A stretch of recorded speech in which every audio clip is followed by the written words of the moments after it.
from Greenville, South Kakalaki. Sorry, I'm trying to find my fucking hat, and of course I cannot find it. My hair is just not working with me today, man. You know what I mean? Anyway. Okay, well, I'll give you guys a chance to pop back in, and I'll show you some of my decor. What we have is the never-ending clusterfuck motif. Is what I'm going for here. Anyway, okay. As you guys pile back in, let me try and regain my thoughts and figure out what the fuck exactly it was I was talking about. Hey, what's up, Mr. Worm with the one thumbs? Hello. Sorry it took so long. Have I told y'all lately that YouTube really sucks, man? YouTube really sucks, man. So, like, it took me way longer than it should have because I hit the wrong button when I was setting up the stream. And so, anyway, here we are. So there we go. 4 people, 1 thumbs. You know, we could probably do a little better on that ratio, but it doesn't matter. Like, it's so stupid, dude. Not bragging or anything, but my YouTube channel, I worked very hard to get it to 38,000 subscribers. It's kind of a funny story, but when I first started the channel, it took me a few months to get to like 10,000 subscribers, and then it took a few more months to get to like 25,000 subscribers, and then I was stuck at 25,000 subscribers for like 8 years, which was kind of odd. And it was right around that time when the subscriber growth stagnated like crazily. That's when they did the whole, if you guys remember, it was before the purge, but it was a little bit more of a silent attack against YouTubers, where not just mine, but a lot of other YouTubers that I know basically had the rug pulled out from underneath of them, right? And so with all that being said,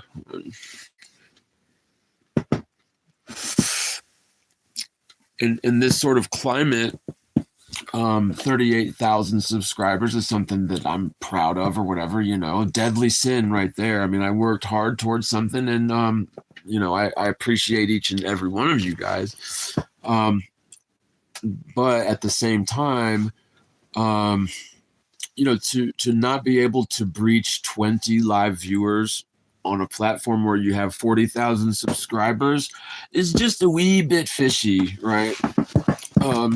This thing keeps on wanting to auto rotate, so I can't sit still. Okay.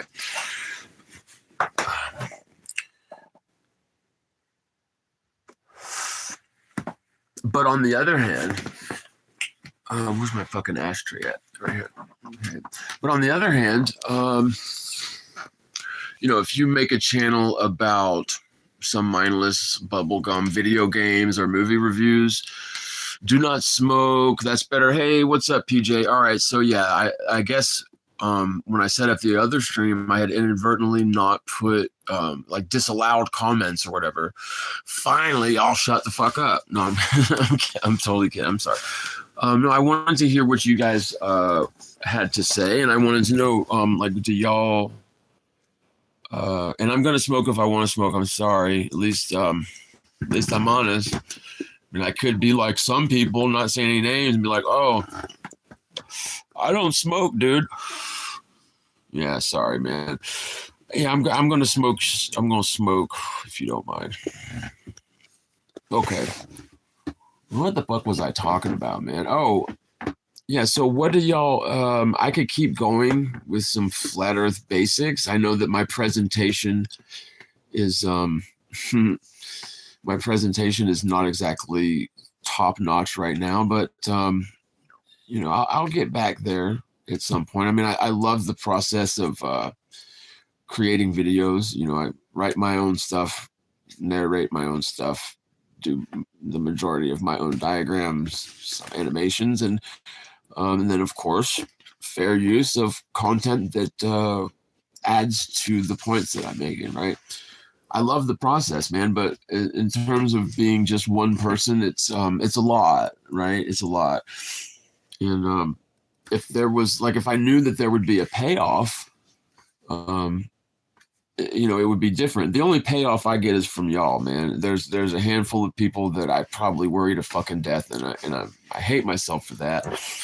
But like, point being, I've dedicated my life, my reputation, sacrificed a lot for the truth movement, right?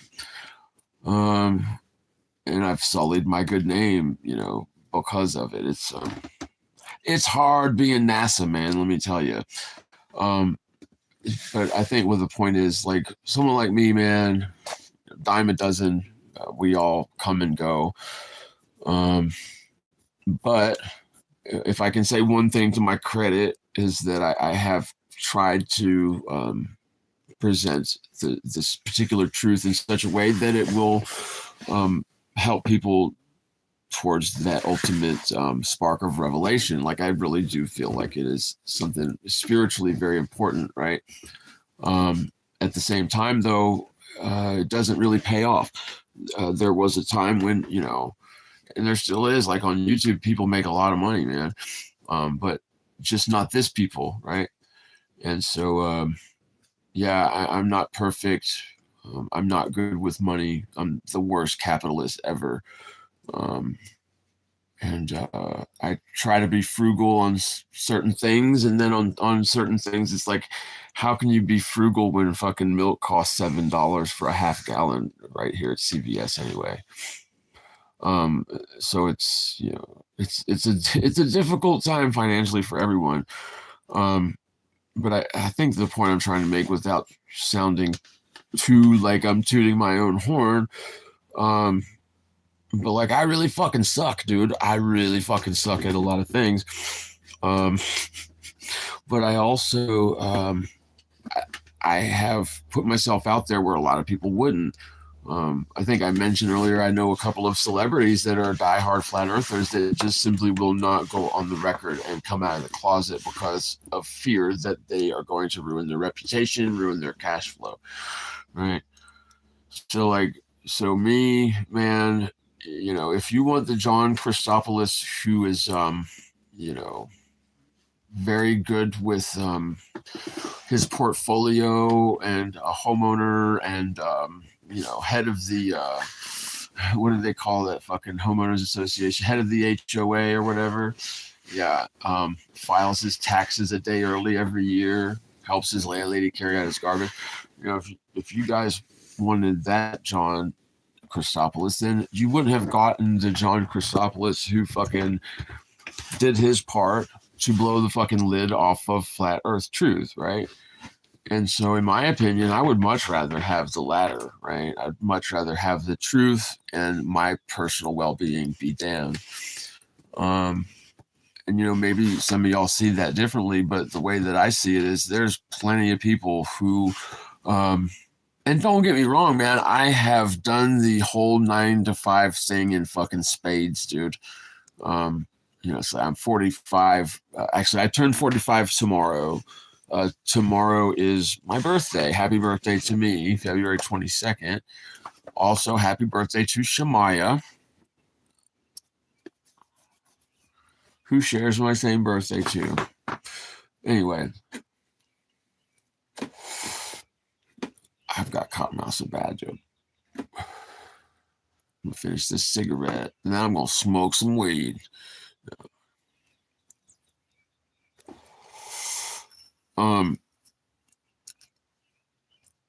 But the point being is, though, it's really hard to actively participate and benefit a system that has ensnared and excuse me, has ensnared and deceived generation upon generation of people, innocent victims, right? I mean, it is kind of hard to chip in and participate in that system. But, you know, I have done my fair share, dude. Over the years, I have done so much manual labor. I have started my own businesses, done a lot.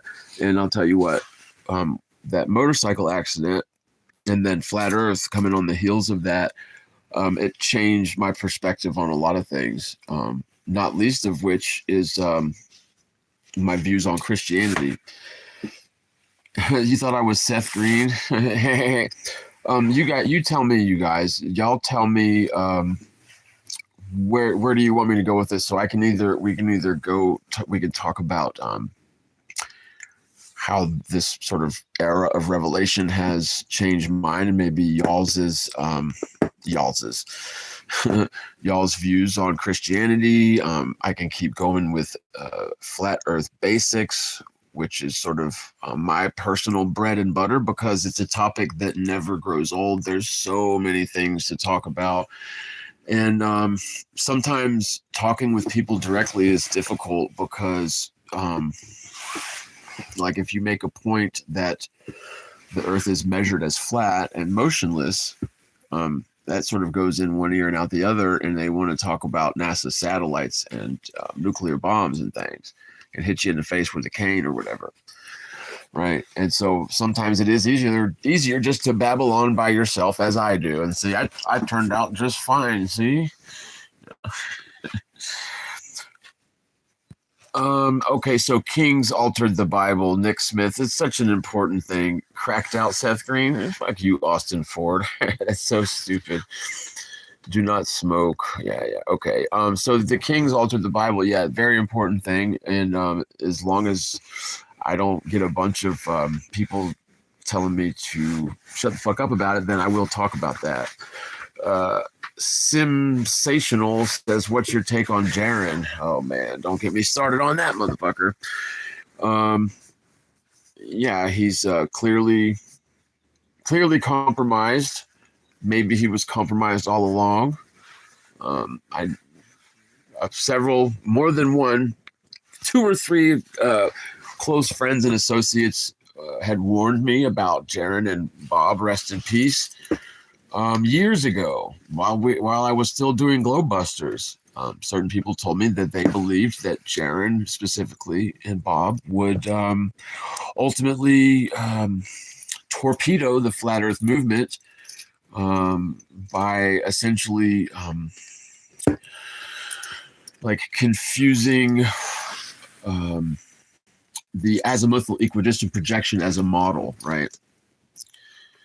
So when you conflate the AE projection as a model of the flat Earth, and then champion that, and don't bother considering the fact that nobody's ever been to Antarctica, for one example. And you know what, man? It was set up for failure, and perhaps they were right. Perhaps Jiren was compromised all along.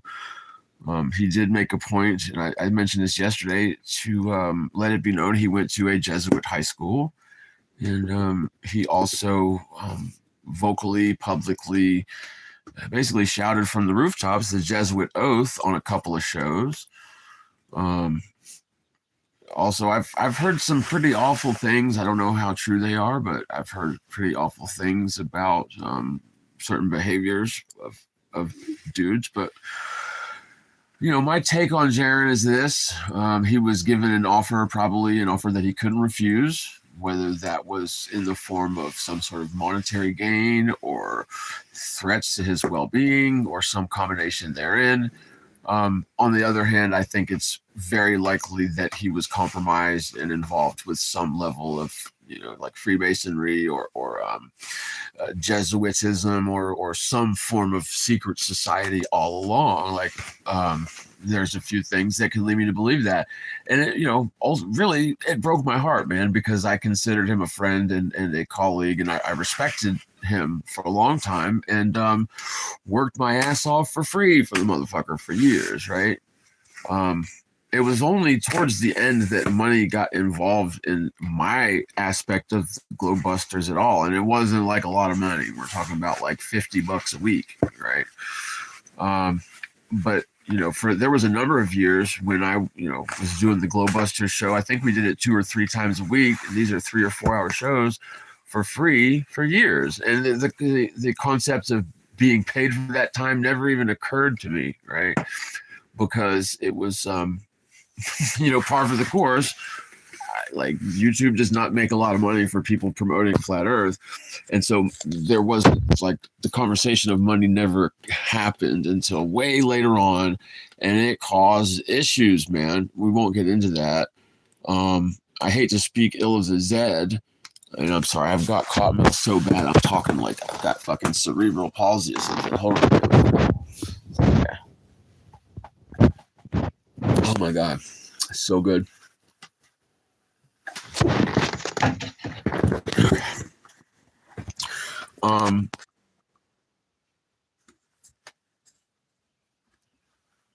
Okay, let's see here. So what? Okay, what was the questions? The AE projection is only a bloody map. Yeah, sunny sunshine. Yeah, it is a map. It's a projection that, if you apply it wrong, you can make a big fat fool out of your fucking self in an entire movement, right? The AE projection, dude, I've made videos after videos about this. It's complicated, but it's only intended to measure distances from the center out, right? So like if you're measuring distances along one of the latitude lines, or like the the fucking the latitude lines. If you're measuring distances around one of these curved latitude lines on the AE map, then you got your head up your ass. It's not what it's for. It's distorted. So like look at the Mercator projection, right? So at the center of the Mercator projection is the equator, which represents a 25,000 mile long line from left to right. And then it loops back to itself when you go over. It's like Pac-Man. When you go to the right, you pop over on the left. But that's 25,000 mile long line at the equator of the Mercator projection, right? At the top of the Mercator projection, you have another line that is also just as long as the equator line, right? But it represents the 90 degrees north, okay? And 90 degrees north is a single point on the top of the globe or at the center of the map, either one, that is stretched to infinity, okay? So the 90 degrees north point and the 90 degrees south point are allegedly on the Mercator projection a single point stretched to infinity, okay? So if the equator line represents 25,000 miles, right? And then you were to go say, okay, now this line up here is also 25,000 miles on a Mercator projection, right? And then you went on to make some further proof about that. You would make yourself into a fool, right? Because you're misapplying the map. That single point is merely a point, the 90 degrees north. It is only stretched to infinity on the projection. It was for the purpose of that is for navigation. They had what's called lines of constant course. They made it so when you're navigating across the seas, you didn't have to worry about certain corrections. And so size and scale and distance betwixt large bodies is skewed, but there is a benefit to that for mariners in terms of their reckoning and which direction they're going to go. It makes it easier to plot their course on a Mercator projection, right? Okay, so anyway, that's, in response to saying it's just a fucking map for crying out loud, but no, it isn't just a map. The AE projection is useful for certain things, but it is also not a model. And you can take like an AE projection and you can make the South Antarctic. You can make the Antarctic the center of the map instead of the Arctic. You can make Florida the center of the map. And it started like you can make fucking Europe wrap around the whole periphery. You can make Europe wrap around the whole periphery as if it's the Antarctic, right? And if you started trying to prove points based on that, you would make yourself look to be a fool. And so, again, to conflate the AE projection, which is a azimuthal equidistant projection, to conflate that with a model would be like conflating the Mercator projection with a model of the globe, or trying to say that the line across the top is 25,000 miles long because this line at the equator is 25,000 miles long, right?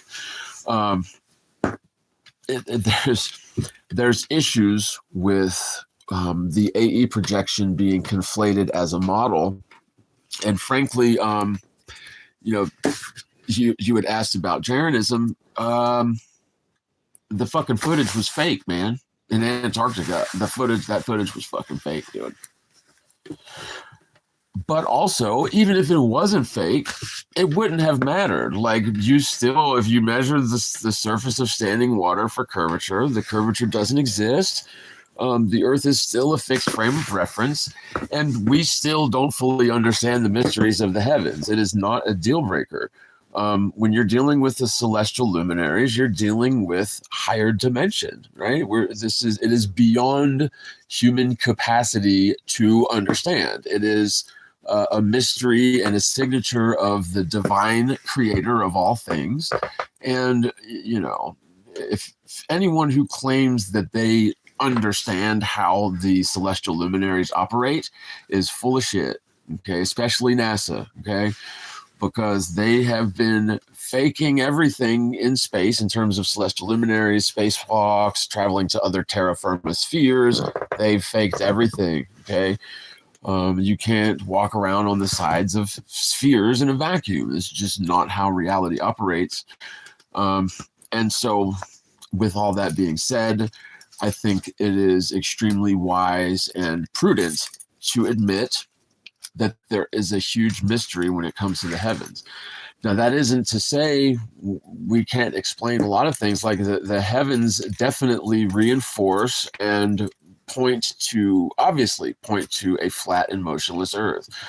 Like I said a minute ago, don't get me started on Polaris, the moon being in the wrong place sometimes, seasonal variance of visible space not being as you would expect it to be on the ball Earth, the violations of thermodynamics, where you've got, you know, the vacuum of space adjacent to the highly pressurized area of, you know, the ambient atmosphere that we have here, right? There's just so many major problems with the ball Earth. It is unquestionably been debunked. Austin Ford, I should put my camera down and stop moving around. Honestly, man, I am laying on a fucking cot here. I have a pinched nerve in my back to where sometimes I have involuntary movements, but also, you know, fuck off, dude. Like, I will try to hold the camera as steady as I can, but I've already said, like, I talk with my hands, and I'm just absolutely like the worst, dude. I am the worst. Kings altered the Bible. Nick Smith, yes, you should put your camera down. And Austin, I swear, dude. What is your take on Jiren? Yes, I covered that a bit. Sunny Shine says a lot of amazing writings in the Bible, but do agree the scripture has been altered by kings and others, no doubt. Yeah, so, I mean, I think in my personal position, I am definitely a Christian. But I also know for a fact that the majority of Christians have been utterly deceived about Christianity and Christ himself. I think that the effects that Yeshua, her Meshiach, high priest of Melchizedek, had on the world and on the current state of things, he's like an unsung hero. So he's celebrated, in my opinion, he's celebrated for a lot of the wrong reasons. Just to give one example, so like, and I've probably given this example till I'm blue in the face, but it is like sort of a perfect microcosm of what I mean, right? So marriage in the modern sort of Western Christian world, marriage is considered between a man and a woman. So it's the joining of two flesh become one. You know, you sort of cut off from your immediate family, and now you become one flesh with your wife or with your husband, right? And the concept of marriage being between a man and a woman is celebrated as a Christian concept, right? And that can't really be argued. It is, you know, Adam and Eve, not Adam and Steve, right? Marriage is one man, one woman, Christian concept, right? So hold that thought. Prior to Yeshua's walk, it was commonplace for So like maybe a Hebrew king or a Persian king or a Greek king, maybe, I don't know, but it was commonplace for kings and even just regular rich dudes to have many wives, many servant ladies, concubines or whatever. And then also, it did happen to where they would eunuch all the dudes that worked for them, so they didn't have to worry about, losing any of that action, right? Because Lord knows you got to have hundreds of women at your disposal in order if you're a king worth his salt, right? But so at any rate, that was the way things were for a long time. It was commonplace for the rich dudes to get, to have all the women, sometimes by force, and the less fortunate dudes to fall anywhere on the scale of maybe dude has a wife to they cut his dick off, right? So there's all that, okay? But at some point, Yeshua came around, and the concept of marriage being between one man and one woman takes hold. And in fact, like prior to Yeshua, especially in like the Middle Eastern culture and the Hebrew culture, women were considered as being like inferior creatures, right? Like subhuman, like almost like property, right? And so, I mean, if you look at the story of like the woman who was being stoned in the street, and Yeshua was like, he who is without sin cast the first stone, and everybody like did some introspection and walked away, right? But yeah, so somehow or another, Yeshua is closely linked and seemingly causal of a lot of women's rights issues that have come to fruition by now. So like women can vote, they can own property, they can hold down jobs, they can pay taxes, whereas even very recently in history, that was sort of out of the question, right? But I think the point that I'm making is if it were not for Yeshua's walk, for whatever reason, I think women would have it way worse than they do right now. And he really doesn't get credit for it other than, the sort of mention in passing that, marriage is between a man and a woman, and that's a Christian concept, right? That's pretty much the only sort of secular evidence we have of that, right? But, there is a whole nother aspect of that to where, if you look at some of the so-called Gnostic texts, they mention that Mary Magdalene was Yeshua's favorite disciple, and he would kiss her on the mouth frequently, right? And let's face it, you guys, and I'm not making any bold claims here, but the majority of Yeshua's life is left out of the New Testament, right? So you get the birth story that is very reminiscent of some other ancient tales that we won't get into, but you get this whole virgin birth story under the star story, right? And then you get a little bit of writing in the Bible about Yeshua's early years, okay? But then at some point, it basically skips over like 25 years or whatever, more than 2 decades of dude's life, right? And we have no idea what actually happened during those 2 decades or however long it was. Okay.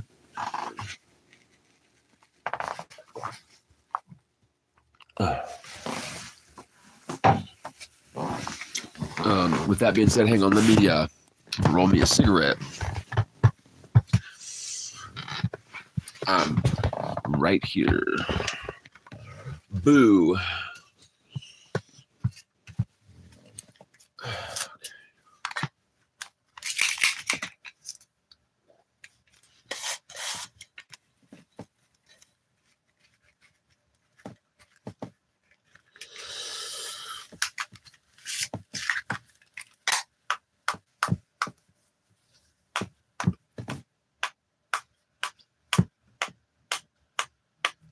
Alrighty then. I'm coming right back, my people. And by the way, if I hadn't said, oh my God, if I haven't told y'all recently, I love you, man. No homo. You feel me? Oh, fuck. Okay.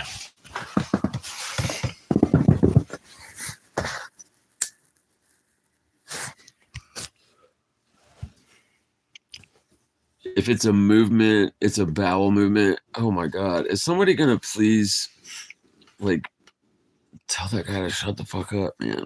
Okay, anyway. Okay, remind me, what the fuck was I talking about, man?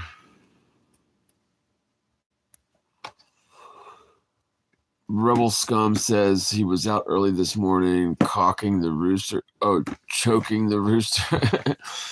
outside. I think I might have given my... Dude, somebody please ban these fucking... Dude, come on now. Can we please keep it PG? I mean, I have the absolute free right to cuss my ass off right now because I got to get this vitriol out of me, man. Like, honestly,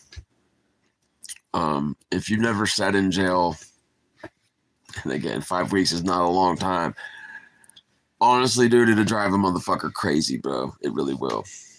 So if I'm a little bit excessive with my colorful language today, just please give me a break, and I will try to work on it. I apologize if anyone's virgin ears cannot take the graphic content of the language for a time, and again, I mean it. I apologize, and I'll try to work on that. All right, now, what the fuck? No, I'm totally kidding.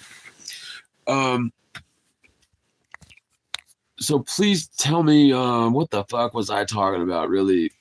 Hey, what's up, Natureathon? Natureathon? Okay, the Earth is like prison. Yes, it is, Natureathon. That's true. I'm trying to remember exactly what I was talking about, but it's sort of immaterial at this point because, I mean, we can go either way. Oh, we were talking about... So the Christian church basically being deceived to their toenails. I think that there's some very important prophecies that Yeshua made in some of the so-called Gnostic scriptures, to where, and it's also in the main, the mainstream KJV stuff too, to a degree. But dude is talking about how others will come in his name.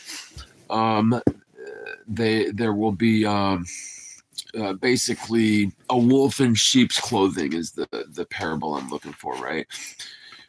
And in my opinion, like, we need to look no further than the so-called Apostle Paul, right? Because the Apostle Paul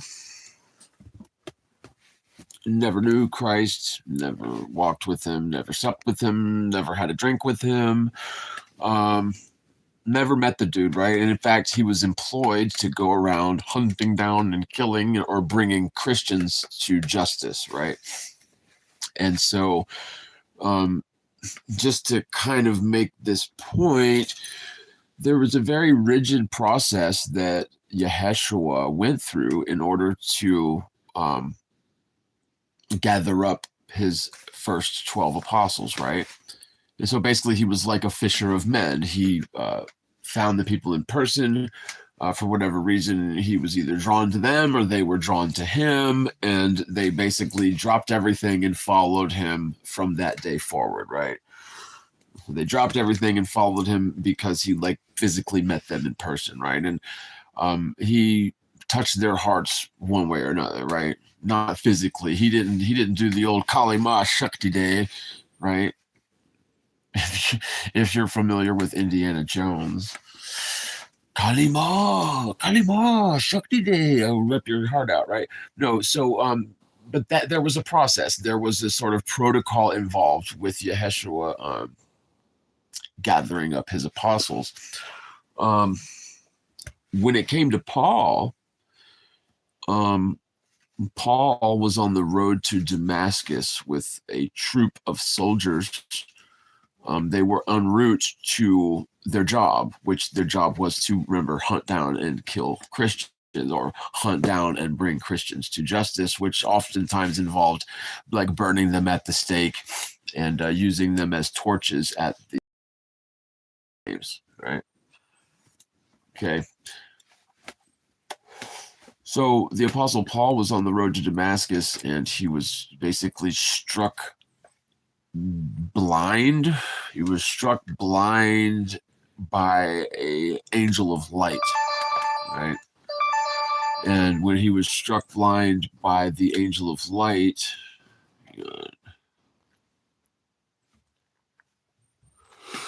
the angel of light instructed him to go back to Jerusalem and to head up basically the fledgling Christian church.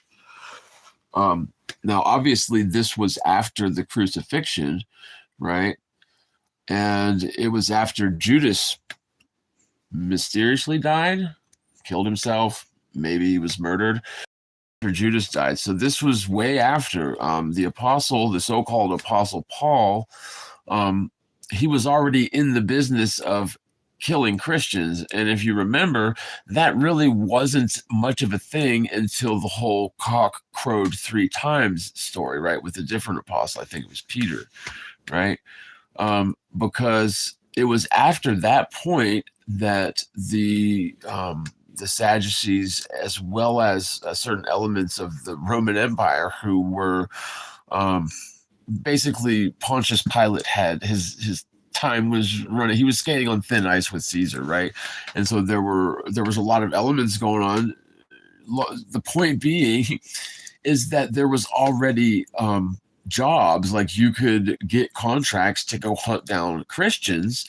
So it could have been, there's a school of thought that it could have been like scores of years, if not like 100 years later, that Paul actually was on the road to Damascus. Like, so maybe it was contemporaneous with Yeshua. Maybe it was 20 years later, maybe it was 50 years later, but the fact remains that Paul didn't know the dude, right? And so you can say, okay, fine, so big deal. So one apostle was replaced, but it's not just apostle. It's not just some apostle. Paul is responsible for writing at least half of the books of the New Testament, right? Even potentially Acts 1, man. And, we'll get into that if later on, another time, another life. But Paul was basically editor-in-chief of the original, KJV Bible, for lack of a better term. It's what ultimately became the KJV Bible, is what Paul had his hands on, right?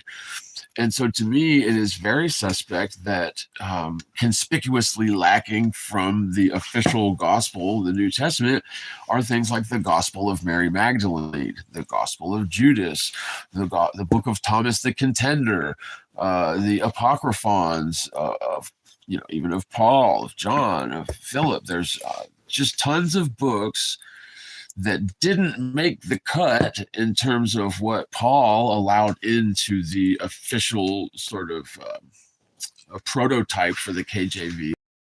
And, to me, that's, you can't just blow right past that, okay? Because, again, the dude never met Christ. Like, how can he be the official word on, on, what the Bible's going to be, when he was a fucking scab, dude? Like, he wasn't even supposed to be there, really. Okay. So judge a man by his fruits, not by his past. Okay, fine. But if you actually read between the lines and, just apply some skeptical discernment towards Paul, in my opinion, he is definitely the wolf in sheep's clothing, and the fruit of his tree is the Catholic Church.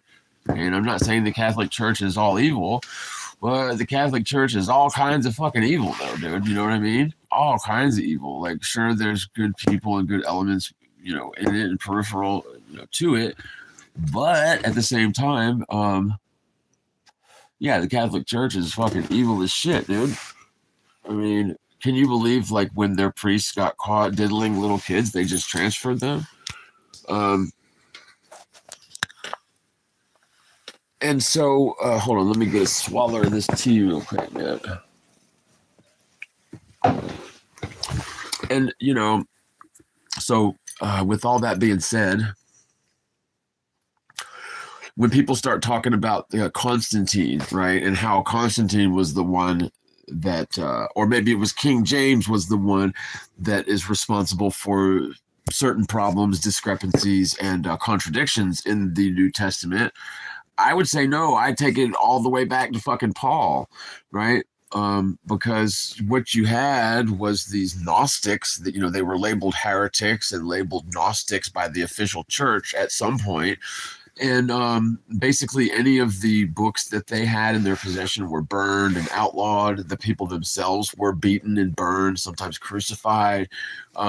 There was a huge, unrelenting effort on the part of Rome, as well as the Hebrew temple, to snuff out Christianity, kill them all, burn their books, outlaw their teachings, and basically sully their good name throughout history. I mean, if you start talking about the Gnostics to any evangelical Christian in the modern era, they're going to run away from you. They think that's the most evil thing in the fucking world is the Gnostics, right? I was there at one point. But at the end of the day, if it turns out that the Gnostics were actually the Christians, like these were the followers of Christ and the preservers of his teachings, it changes the perspective, and it helps you understand why they demonize these people. And, again, from what I gather, Constantine, so the Roman Emperor Constantine, basically by official royal decree, he one day just decided that Rome was now a Christian nation, right? And so sort of overnight, they repurposed their statues and their idols.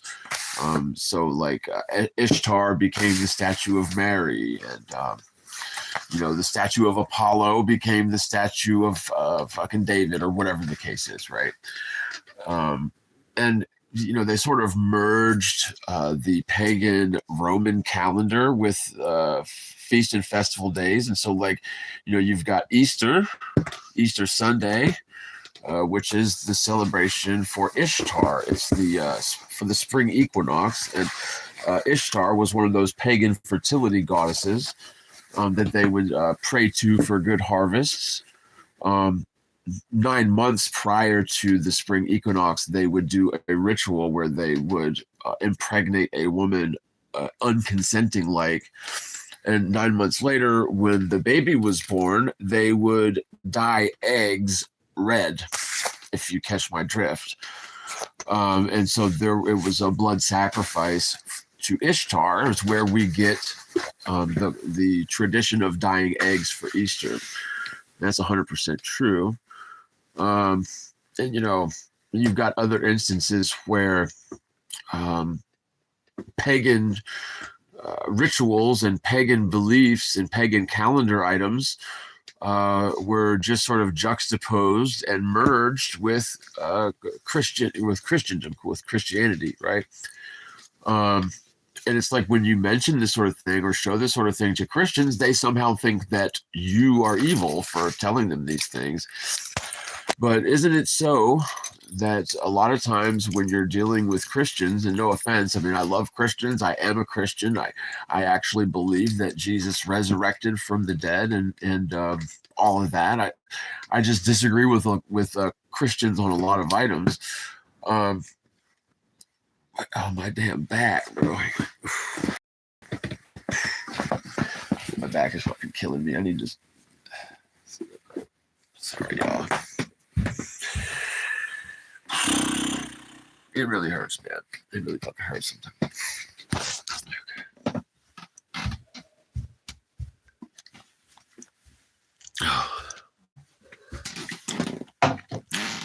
Right.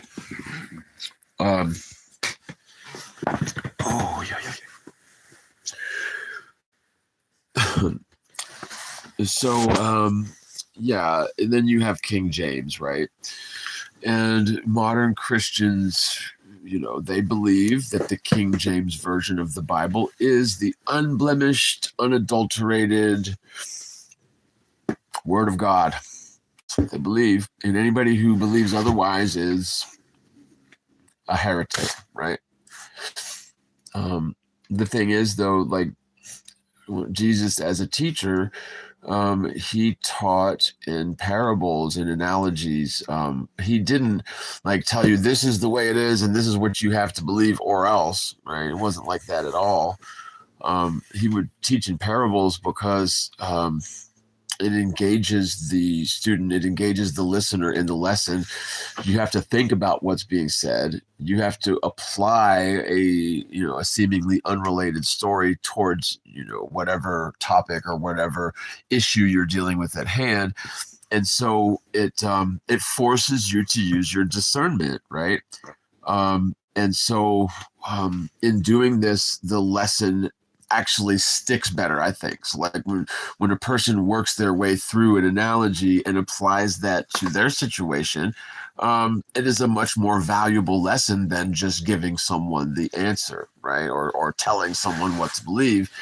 And, I think that that's a very important key, right?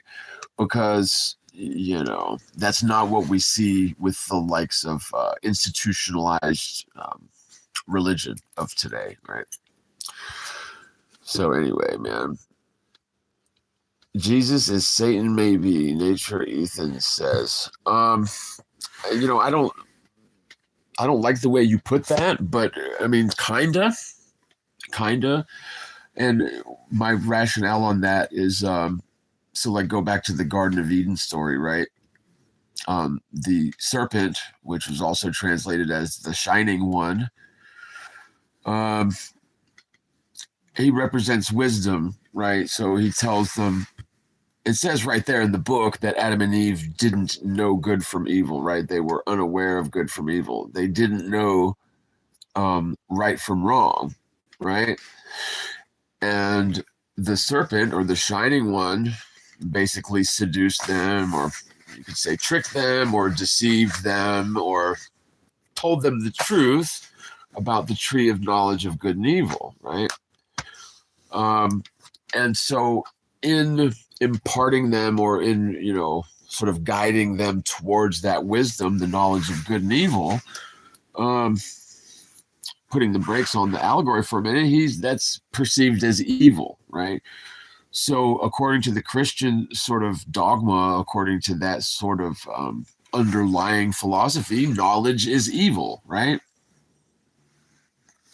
And I tend to disagree. Like, I tend to think that knowledge is not evil, but it is, in fact, one of the aspects of the creator of all things that has sort of been passed down to us. So, like, when it's said that the God created people in his image, I don't think that necessarily means that, that God has 2 arms, 10 fingers, and 2 feet, right? I think when it refers to his image, I think it's talking more along the lines of spirit. Just my opinion, right? Anyways, yeah, let's our creator is above the firmament. Well, the firmament is that's a loaded term, though, isn't it? Because the original word that was in the scripture was rock, or rakia, the Hebrew word, which simply means expanse, right? Firmament is a translation, an English translation error, right? And not only error, I would say is deliberately misconstrued. I mean, in my opinion, because expanse, rakia, is not the same thing as a firmament, right? And, for all I know, maybe there is a firmament in the sky, right? Perhaps there is a firmament up there. And, that's fine with me. I don't have any dog in that fight either way. What I do have an issue with, however, is public high-profile people making claims that there is a firmament, and sort of marrying that with the whole flat earth truth, right? Because what my point is, if there turns out not to be a firmament, and what I mean by that is, like, I think there's a good chance that there is not some glass dome that has a foundation, on the ground somewhere south of Antarctica. And so if it is conclusively shown that there is no such foundation of a glass dome, therefore the Earth is a spinning globe all over again, right? And so I try to keep my arguments confined to objective truths that anyone can verify when we're talking about flat Earth, not when we're talking about things of the spirit, obviously. But when it comes to flat Earth stuff, I don't make a claim for the firmament one way or another. Certainly not backed by biblical mistranslations into the English. But it's because there is no evidence for the firmament one way or another, right? None. Okay. I personally, I don't believe there's a glass dome in the sky that has a foundation on the ground somewhere. I just don't believe it. Maybe there is one. Maybe that's exactly what's going on. But in my opinion, it is not mutually exclusive to flat Earth, right? So, like, if there is no glass snow globe dome, that doesn't necessarily mean the Earth is a spinning ball. You feel me? In my opinion, I think that anything like a firmament or dome shaped in the heavens would be a magnetic field, right? And very strong magnetic field that would be generated by a dielectric plane. The magnitude of the Earth plane would be tremendously powerful. We also know that very light gases like hydrogen and helium and nitrogen and all those rise up, right? So they have that whole buoyant thing going on in spades. But in my opinion, it is not, out of the question to consider a situation where perhaps those lighter than air gases condense and freeze, solidify, and perhaps create some form of a dome that is adherent to that magnetic field, which would be like a vortex sort of dome shape, necessarily so, right? Or like there's a word for it. I'm drawing a blank here, but you know what I'm talking about. Toroidal sort of shape. Yes, that's the word. Torus shaped. But yeah, so I mean, to me, that is entirely doable. I believe I would not be shocked at all if it turns out that any sort of a dome-like structure that is up there, hundreds of miles in altitude or higher, would have something to do with the Earth's magnetic field, as well as perhaps condensation and sort of conglomeration of those lighter than air gases that certainly are up there, aren't they? So, like, we know that hydrogen and helium raise up to very high levels, right?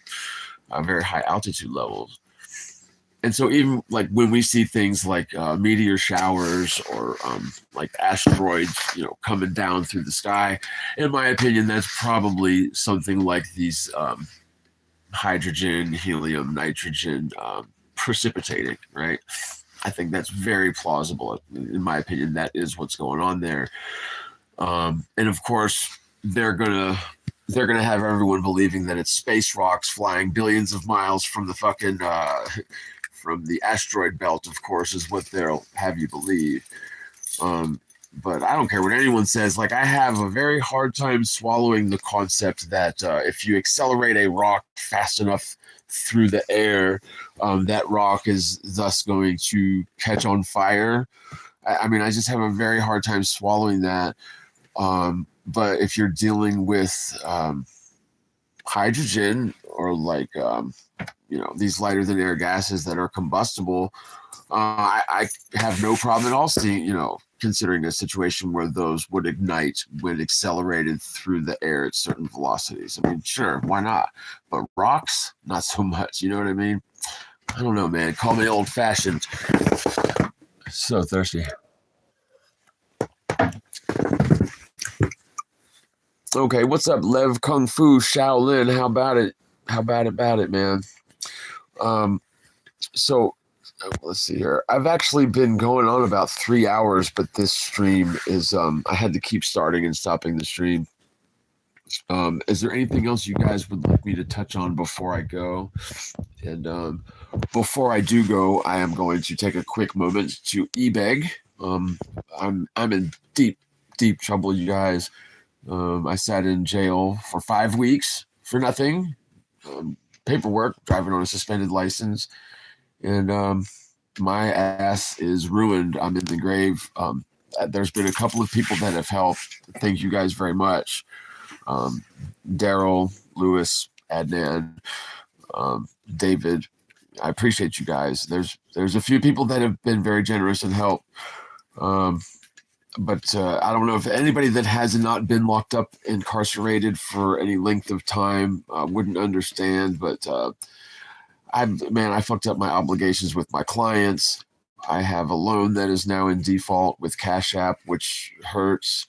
And to top it all off, the funds that I'm expecting from AdSense on the 21st appears like it's not going to hit unless there's something wrong with AdSense. I should be getting my AdSense payment from YouTube revenue on Monday. But the way that it looks is I'm not going to get anything, not even that little $100 it took me 3 months to earn. So I'm royally fucked. Running out of dog food for Lily, and I signed my car over to my roommate as sort of rent for my room to keep the room and to keep Lily alive while I was in jail. But it looks like, I don't know, I may not even have a place to live coming up soon. So, and it's always something, dude. But long story short, this channel is viewer supported. So if you would like to help, buy me a cup of coffee, maybe get a quesadilla down at the taco truck around the corner. There's a few things that I need, and I've just ruined my obligations with my clients. My prospective client pipeline is in arrears, so I'm trying to build that back up. But my ass is in the wind here, you guys, and I'll put links below. But PayPal.me/themorgile. Cash App is the Morgile, Venmo.com/the Morgile, Patreon.com/the Morgile, although that is not preferred. I definitely appreciate my Patreons, but it's basically dwindled down to nothing, and it takes all month to get a payment through Patreon. So, I hate to be such a bum, but I'm kind of reeling. Like, I still haven't, I think I mentioned earlier, I still haven't fully processed, losing Mina. It hasn't fully sank in, and so I'm kind of fucked in the head right now as it is, and then coming off the whole thing in jail is really thrown me for a loop. And then, of course, I haven't done any methadone for over a month, right? And so my endocrine system is all out of whack. My fucking melatonin, serotonin levels, my probably my thyroid and my kidneys too, man. I'm not in good shape, and so I'm gonna try to pick myself up and do everything that I can. But honestly, I need your help, you guys. If y'all want to help, I'll put links below, and I'll keep going with some more videos and stuff. Well, thank you, Antlive8609. I appreciate you, man. Yeah, I've been doing this a long time, and it's not a thing that pays off monetarily, right? But it is something that I think is very important, and the community is fantastic. I mean, I love you guys. If it wasn't for y'all, if it wasn't for the Flat Earth community, I would have been dead a long time ago, honestly. Like, I'm not really functionally cut out for a lot of the stuff that comes with this world, you guys. I'm really not. Like, I've been successful in a number of things, love to play the guitar, went to college on a guitar scholarship when I was 17. And that gets me all kinds of things. Not really. It's got me in a world of debt with Uncle Sam from the time I was 17 is what it got me. The day I turned 16, I was working for Colorado Prime Foods doing telemarketing.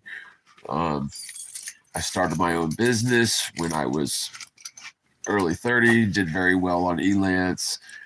I've done construction, I've done laid tile, I've done concrete, I've done roofing, I've done all kinds of manual labor, electrician work. And now in this chapter, I've done, flat earth videos, which was just fucking career suicide, man. Like, if you ever want to guarantee yourself a sullied good name and a lack of income, just go become a vocal proponent for flat earth, man. Or you can like turncoat the whole thing and pull a fuck ass Jirenism and throw everybody that's been there for you and supported you and worked for you for free under the fucking bus like it's nothing. Because be kind to each other, don't lie to each other, right? And all that fucking bullshit, man. I'm sorry, you guys. I'm a bit jaded, very tired. But let me see. You have to be strong, your mind, your soul for greatest reset. Okay, Antlive 8609 says, yeah, like we can see too far, water always level, simple truth. It is. It's so simple. And once you see it, like at first it's frustrating when people that haven't even considered this shit since they were little kids never actually measured the earth for curvature. But when people who have like really not even considered this shit start trying to teach motherfucker about like the globe earth, it's frustrating. Hold on, my phone. Not disturb real quick.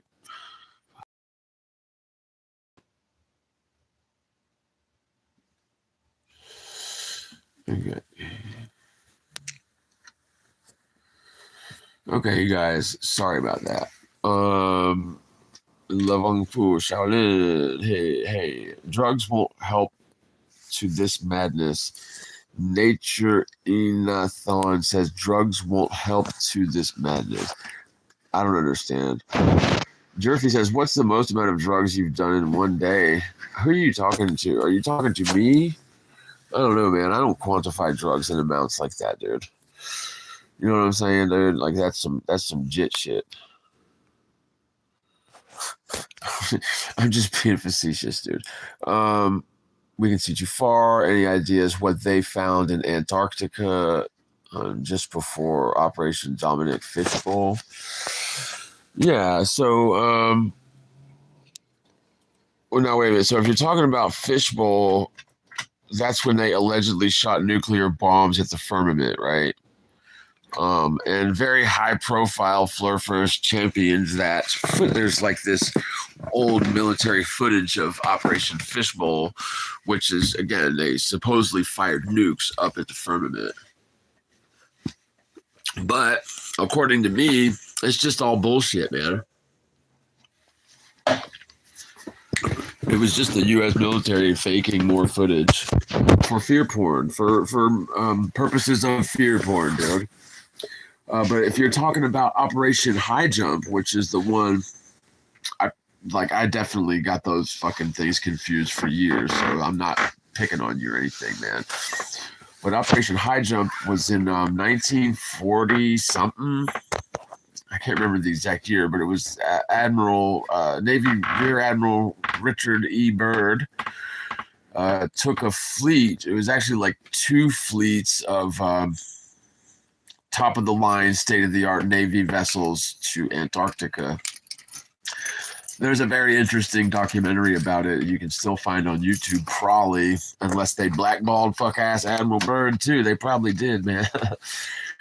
But, yeah, they definitely blackballed Admiral Byrd decades ago. Anyway, so what did they find? So the U.S. Navy went down there, and Admiral Byrd, took a little prop plane and flew off one of the aircraft carriers to go do recon deeper into the Antarctic, right? And they parked their aircraft carrier, by a fucking half-mile tall wall of ice that is the sort of, it's like a glacier, it's like a shelf that comprises the Antarctic border, right? Oh, excuse me. And when he flew his plane over, he was surprised that he found it was more of like a temperate area than he had ever imagined it would be. So there was like warm springs, and there was according to him, there was like trees growing and animals he was not expecting to see. One of the things that he mentioned, and I'll try to quote this verbatim, but paraphrasing a bit.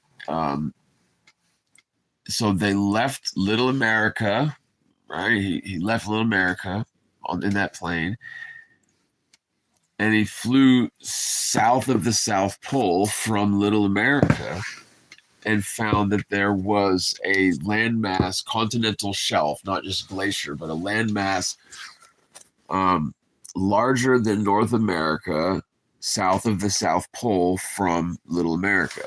Okay.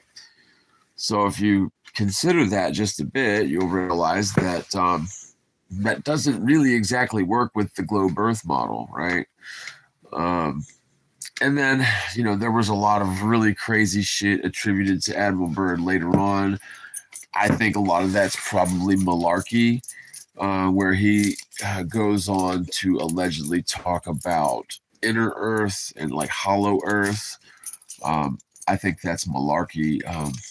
I think so. What actually happened was all of Admiral Byrd's journals and his writings and his, his memoirs, if you will, all of that stuff was like commandeered by the U.S. government and vanished. And then his son, Admiral Byrd's son, allegedly had copies of this stuff, and they found him suicided under mysterious circumstances. That's his son, right? This is after Byrd died in a mental institution. But so, long story short, I just don't really put a lot of weight or credence into those memoirs because, in my opinion, it was probably swapped out for some crazy bullshit by the intelligence agencies, right? So that's what I think. I think Byrd knew too much. He was too far ahead of his time, and he had to go. That's what I think. But yeah, man, so what did they find in Antarctica? Well, in my opinion, they did not find a base to a fucking snow globe shell, right? I don't think they found them some that, but what I do believe that they found was natural resources. Think coal, oil, gold, silver, like all the precious metals and precious fluids you can possibly imagine are in Antarctica in great abundance, enough to power and supply the modern world for hundreds of years, right? It's a windfall, okay? And so what Byrd expected, and even vocally said that he expected, was he expected to see a huge influx of people and business and mining operations in Antarctica after Operation High Jump. Right, it would only make sense. Think of all of the, the gas shortages and oil crises and all the problems. Buying natural resources from our frenemies. It's an issue, and especially when you look at things like the oil spills right in the Gulf of Mexico and all that nonsense, right? And the pollution, right in our own backyard from those plants everywhere. It would make a lot of sense to open up shop in Antarctica, wouldn't it? Especially from the mindset of the capitalistic fuckboys who give a damn about nothing but their own bottom line profit, right? And so why exactly did we get the Antarctic Treaty instead? Right. So instead of opening up Antarctica for business where there's no people to stop you, there's no wildlife, there's really nothing. There's no penguins, hardly any fish. Antarctica is a barren wasteland. There's nobody there to stop you. But instead of opening it up for commerce and as sort of a lifeblood to feed our growing world in the third world countries for hundreds of years, what the fuck? So instead we get the Antarctic Treaty, right? Where you're basically not allowed there for anything but scientific researches. You can't live there. You can't mine for copper or gold there. You can't mine for oil. You can't explore there. You can only go there with strict, specific permission of the government and scientific boards that are across nations. So you have to have a committee allow you to go to Antarctica, and you can only go there for your stated purpose. So, like, you can't go traveling from one outpost to the other unless you've got pre-approved permission, right? And so, you know, when you see people like Jirenism going down there, and clearly there's fakery going on there. I don't know if they were in one of those IMAX sort of dome things that they've got in fucking Vegas, or if it was, you know, one of the artificial suns that everyone's talking about. There was something fake about that. You know, what exactly it was, I don't know. Does it matter? Fuck no. Fuck no, it doesn't matter. God, my back, you guys. Hold on.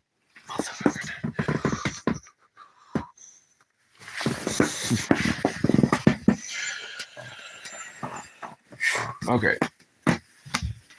Sorry. I got the hiccup so bad, yo. Okay. Oh my God. I can't stand. I can't stand the hiccups, dude. Okay, well, I'm gonna try to. I'm so sorry, you guys. I hate to put you through this. I'm gonna have to hold my breath.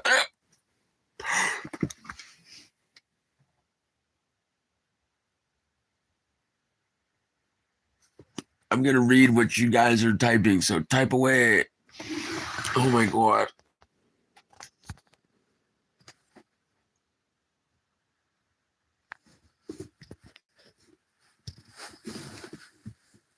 Work a wickalo. Oh, is that Russell? Is that Wakalo? Is that Russell? Oh, I think I'm confused. Okay, humanity needs to know about it. What's C4Z fly? Okay, wait a minute. Let me scroll up to where I was before, and I'm going to try to catch up on what you guys are saying, yo.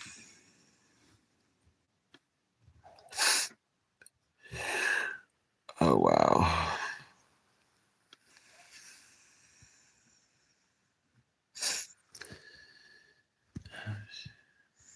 Oh my God, this is so aggravating. Like, honestly, you guys.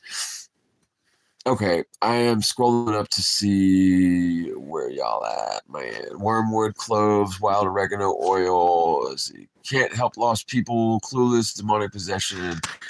Just activate your chakras. I have Kundalini. It's not demonic.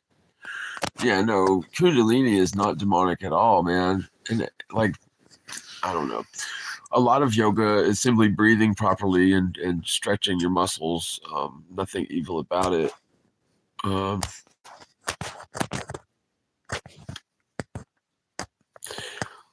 Okay, hey, what's up? Waka wiggalo. Hey, folks. Okay, so Jerfy says, what's the most amount of drugs you've done in one day? And my answer to that is all the drugs. No. Okay. Drugs won't help this madness, says Nature Nathan. River Rat 60 says, you look healthy. Why aren't you working? Yeah, no. I work from home. I think I mentioned I sat in jail for 5 weeks, and so I dropped the ball on all my commitments to my clients, and I'm trying to build it back up again. It's a painful process to build it back up again, is what I'm trying to tell you. We had that technology, but we destroyed that technology, and it's a painful process to build it back again. Okay. There's no decent jobs out there. No, there are. There's decent jobs out there. I've been struggling. I struggle with my name, right? Because I don't know. If you're going to spend, I don't know, a few $1,000s on outsourcing some aspect of your business, and you're considering like hiring on a freelancer to do whatever the task is, and then you Google dude's name, right? And when you Google dude's name, it turns out dude is a fucking crazy flat earther. You're not going to hire him, right? So I've been dealing with that. I've been thinking about changing my name. but I don't know. It probably wouldn't help.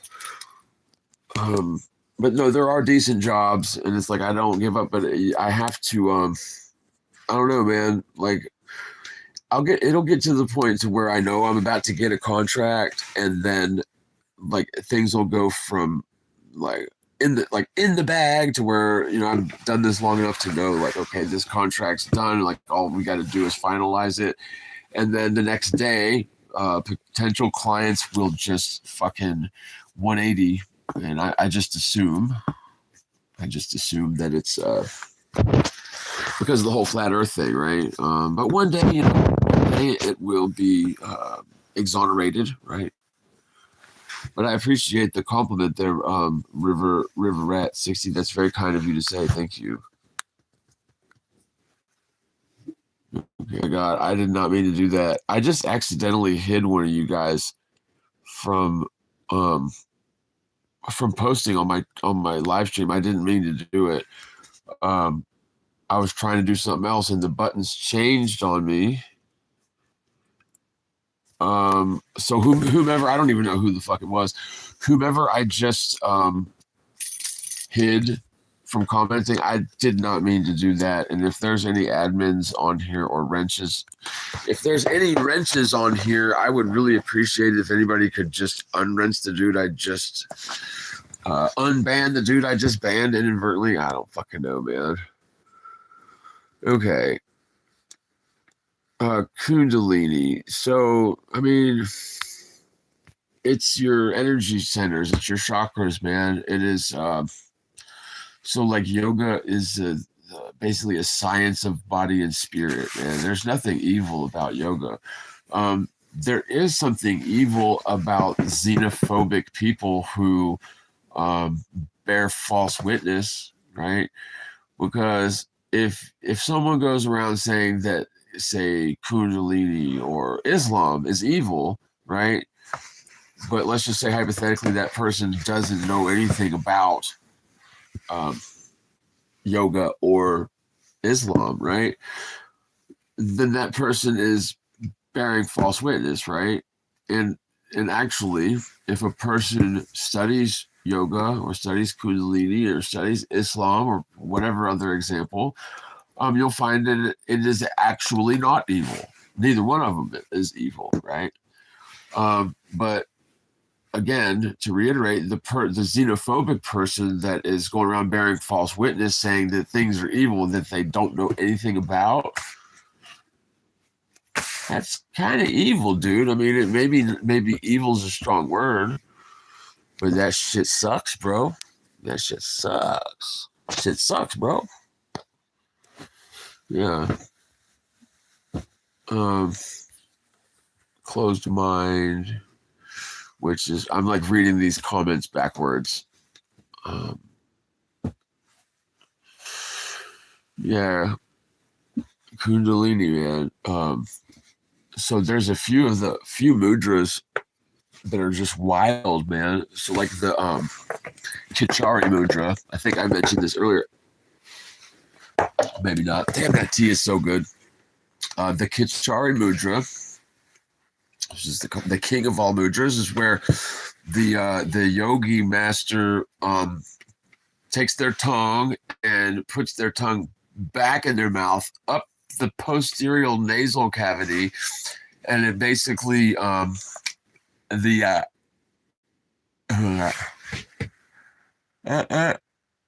you see that string of skin right there? So when they do that for so long, it actually creates an electrical connection between the base of the brainstem and the main nerve that goes down your spine, right? So it bypasses the frontal cortex. It bypasses the portion of your brain that is responsible for like taste, sight, sound, for processing inbound information, right? But anyway, when they do that so much, it burns that little piece of skin that's in the bottom of your tongue. It burns it, like it goes away. And the dudes that do this for so long, they're able to stick their fucking tongue all the way up their posterior nasal cavity, and basically what they do is they agitate. There's like a little like bone or a little cartilage that's up in there. And there's two separate chemicals that are created by the two sides of that little bone that's in there, right? And when you combine those two chemicals, you get copious amounts of pure DMT. And so these yogi masters could, when you're in this state of Kachari Mudra and all jacked up on DMT, apparently, they can go days, weeks without eating. They can go days without breathing. They have like nirvana, allegedly, right? And so with that being said, maybe one could construe that as evil because these motherfuckers have illegal drugs in their system, and everybody knows illegal drugs must be evil, otherwise they wouldn't be illegal, right?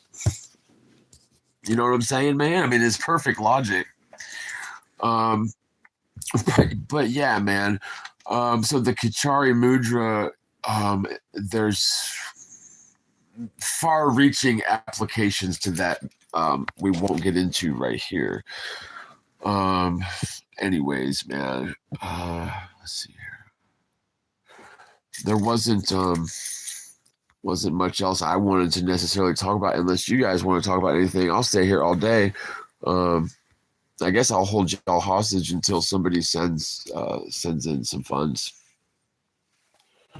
Y'all are big hostage. Yeah, and what I'll do actually, to make it easy on you guys, I'm gonna put, if I can figure out how to possibly put some links here in chat. Unfortunately, I must be absolutely the worst because I can't even put a message in my own chat here. So I'll just do it in the description. But anything else you guys wanted to talk about before I go? Nature Athan, Mr. Libsardy, what's up, Bo? So Alex Aquarius 963 says Ron Dittamore, who was shuttle manager when Columbia exploded, he explained papal process to me at church one Sunday in 1988 when he was a flight instructor for Lockheed. Ron and I ran varsity scouts. Very interesting. It's funny that you would mention that in specific because I was actually going to talk about something related to that. Let's see.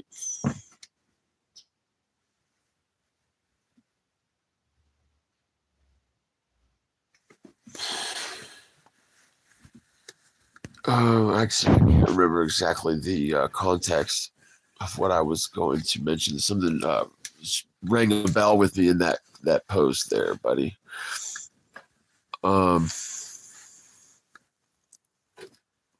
Okay, so Alex Aquarius says, since the Jesuits run NASA, it would be a papal process to go back to the moon.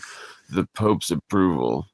I got told at a Mormon church scouts that my rope swing was a papal process. Have you lost your fucking mind there, Alex Aquarius? I don't know, man. Maybe maybe I'm missing something there, dude. But I don't know, man. To go back to the moon. No, to see, the thing is you cannot walk around on terra firma spheres. That's Narnia shit. You've been tricked about that since you were just a little kid. For starters, dude, you can't walk around on the sides of anything, let alone something that's spinning. Not to mention something that's spinning 1,000 fucking miles an hour, man. You can't do it. And now the moon, they say it's much smaller. It's not spinning as fast. But you can't. There is no such thing as terra firma sphere worlds. That is Narnia. That is the deception. Like, and it's that part's been drilled very deep. Like, really, who gives a flying fuck that the Earth is flat and motionless? That is of no consequence. The big part of this deception is coming to terms with there are not an infinite number of worlds out there in the sky, right? That, you know, newsflash, that's all bullshit. Star Wars is bullshit and Star Trek's bullshit.